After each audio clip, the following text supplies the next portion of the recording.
Well, hello. My name's Kim. I've been on Etsy since 2007. Currently, at the time of filming, that's 17 long years. And I'm a full-time handmade business owner and content creator. There is a lot of conflicting advice online at the moment over whether or not Etsy is a good place or not, as the case may be for handmade sellers. So I thought I would put this video together for those of you who are new here, new to Etsy and thinking about making a shop, because I'm going to give you my brutally honest take on it, and then you can take what serves you, you can leave the rest, and hopefully it will help you decide once and for all if it may or may not be a good fit for you. Before I start, I do just want to point out that I am saying everything from the point of view of a handmade seller, and I'm not using Etsy's definition of the term handmade here. I'm talking about the, real life, actual definition of handmade, as in people who make things with input from their hands, using tools and machines to do it, but not industrial machines. You get my point.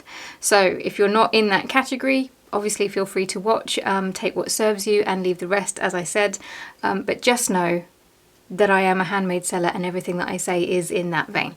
All right, let's dive in then. Okay, uncomfortable truth number one. You have to prepare yourself for the Etsy bots, because Etsy is essentially run by robots now. And Josh Silverman.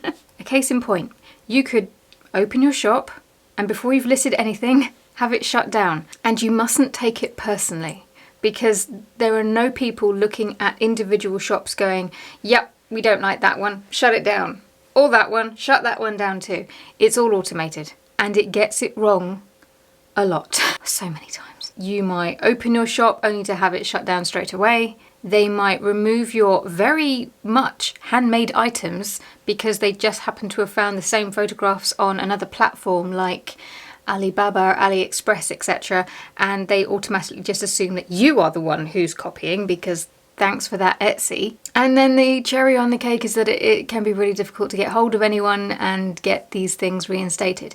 It will happen though. If it is a genuine mistake, it will happen, but they are pretty slow with their customer service, which is ironic considering how quick off the bat they expect us as sellers to be. But that's a rant for another day. My point is, you can absolutely sell on Etsy, you can absolutely start a shop. You might get dinged by the bots, you just have to be patient and you just have to just sort of stick with it and just keep on knocking on the door until somebody sorts out the problem. It sucks that this is a part of selling on the platform currently, but if you want to sell on the platform, it's also a part that you have to be okay with, or at the very least, be aware of. Like I said, everything is automated, it's not personal, and they often get it wrong. Yay! The second uncomfortable truth is that it is really difficult to get discovered on Etsy in 2024. I say 2024 specifically because I am hoping and clinging on to any kind of optimism that I can that will change in the future. We shall see. If anybody is watching this in 2025, has it changed yet? The platform is saturated as heck. It is awash with dropshippers and resellers. I don't know if this is still the case, but we've certainly been in a couple of years, arguably longer than that, where really print on demand and digital seem to have been the only winners on the platform. There are more sellers than buyers on the platform now, and they are forever tweaking their bloody search algorithm. Just when you think that you've figured it out and you understand what they're doing, they zag again. And you're like, okay, whatever. So the way around this is simply to drive your own traffic. And this is something that a lot of people seem to struggle with. They get on Etsy and they seem to think that they will automatically get traffic, they will automatically get sales, and it's Etsy's job to bring those sales and customers to them. That's probably the most jagged pill to swallow. You are going to have to drive your own traffic. So be that social media, YouTube, Pinterest, whatever your particular flavour of offline promotion is, pick it, lean into it, and that will actually help bring in the organic sales and visits too, because it helps to get Etsy's attention algorithm-wise, and obviously sales will bring in more sales. So you kind of have to get momentum moving yourself, and you have to kind of keep it up. It's not an easy ride anymore, and it hasn't been for quite some time. Now this one is going to be an unpopular one. Oof. You won't make as much money on the platform as the Etsy gurus tell tell you. Take YouTube, for example. A lot of the videos that you will see on this platform, they're actually geared towards certain niches, digital or print on demand. And a lot of the things that they suggest in these videos just don't translate to handmade sellers. Many of them, not all, but many of them are based on results from years gone by.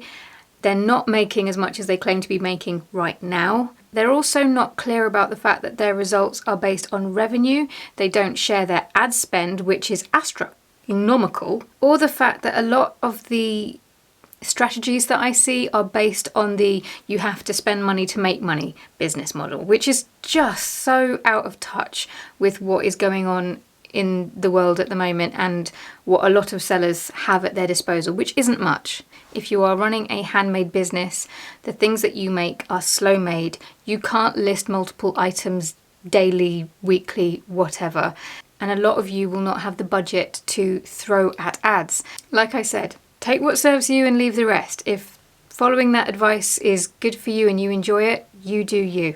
But for the majority of handmade sellers, it's terrible advice. It can lead you down the wrong path, and it's not made for handmade sellers in a lot of cases anyway. Handmade businesses tend to be more of a slow build, and only the really determined and patient will grow a sustainable and viable business. So yes, if you're hoping to start an Etsy shop so that you can make thousands of dollars in your first month on Etsy, it's not as easy as a lot of people will try and make it sound. All right, let's just jump to the next one. You're going to have to learn to adapt all the time, forever. It's exhausting. Welcome to handmade business. But seriously, if you want your handmade business to grow and thrive, you're going to have to get comfortable with change and learn to adapt.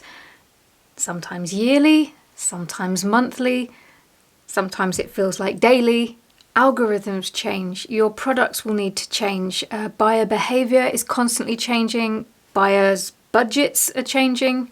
How we promote what we do, and I've spoken about this in a video recently, I'll link it at the end. Where we promote, everything is in a constant state of flux. And the difference between the successful handmade sellers and the ones that unfortunately fall by the wayside, it usually boils down to this: the willingness to adapt and change as all of this adapts and changes.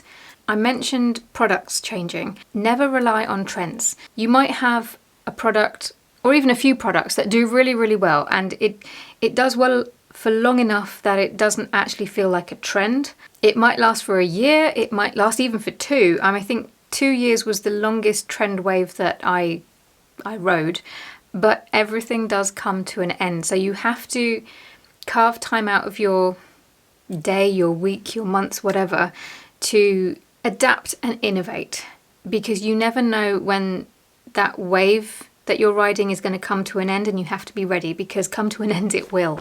Change is the one thing you can rely on to not change. And if I did them, I would put that on a t-shirt. And the last one does sound overly simplistic, but you are going to have to be in this for the long haul, which means you're going to have to make your decisions with the long term in mind as well, not just short-term decisions, but what's going to be good for your business a year from now, years from now. What do you want to achieve and how would you get there? And that's going to mean saying yes to certain things. It's also going to mean saying no to certain things. But this whole process of growing and running a business, a handmade business, it's a marathon, it's not a sprint. In fact, I'd even argue that it's a lifestyle, not a marathon, but you will be forever tired, that's what I'm saying. But seriously, there is no such thing as an overnight success. You take any overnight success story that you can find, and you will usually find that there are years of trying to get traction and trying to grow something that came before that. It's just that there's a tipping point. But the tipping point is not an overnight success. It's just the point at which you go and then the ball gets momentum and suddenly that's a really bad metaphor, but you'll have to bear with me. I'm tired. I'm a handmade seller. It comes with a territory. And also linked to this, I'm going to have to swear a little bit. I'll mute it out. But people bullshit online. Now, when I say that, I should point out that people may not be necessarily manipulative when they do this. But as a seller online, most of you will understand that you can't come online and go, oh, things are so bad at the moment. Oh, I'm not making any sales. Oh, this completely sucks all the time. I say that, I am aware that I have done that myself. To be fair though, that is, I'm trying to think of the word. It's been a decision on my part to show the highs and the lows. That's just part of what I do here. That being said, there are times when I feel like quitting and I hate everything about running my business, and I think, is this worth it? Have I gotten to the point where I'm like, no more? But I don't come online and talk about it. Instead, I might post a picture of the latest product that I've got to offer people. And everything on the surface looks fine. That doesn't mean that it is fine. But then on the flip side, you might get people saying, everything is amazing. I'm a 6-figure business. I can help you do this, X, Y, Z, all of the things, when really they're just scraping by as well. You don't know and you can't know. So the only way to protect yourself from the BS is to just not compare yourself to anyone else. Focus on your goals, on what you consider to be success, and only you can tell yourself at the end of the day whether or not you are successful or whether or not you're doing okay or not, as the case may be. This might sound a little bit woo, but I usually recommend following the feelings. If you feel good in your business, I mean, what better sign than that you're on the right track? And just for clarity, I am feeling good in my business. I'm not just saying that, that's not BS, but it is a struggle sometimes. And I do feel like there needs to be a little bit more gritty realism online with regards to the whole handmade selling, Etsy selling and stuff, because there's too much polished BS out of there. And when I say polished, I mean, I'm not talking about like production wise and stuff. I mean the shiny promises. It's not all sunshine and roses. Anyone who's ever run a business will tell you that. Sometimes it's wearing your grottiest clothes, greasy hair, up in a bun, hunched over your laptop like a gremlin, just trying to spin all of the plates. Seriously, if you thought this was scrappy, it gets scrappier, I promise you. Not that I'm trying to put you off, but again, I'm just trying to give you a bit of a reality check as to what it can be like. So with regards to Etsy as a platform for handmade sellers, I do believe it is still a really good tool, especially if you're just getting started. There are a lot of issues with it. It's definitely not perfect, but if you go into it with your eyes open and you have realistic expectations over what the platform can and can't do for you, you are actually in a good place to get started with something.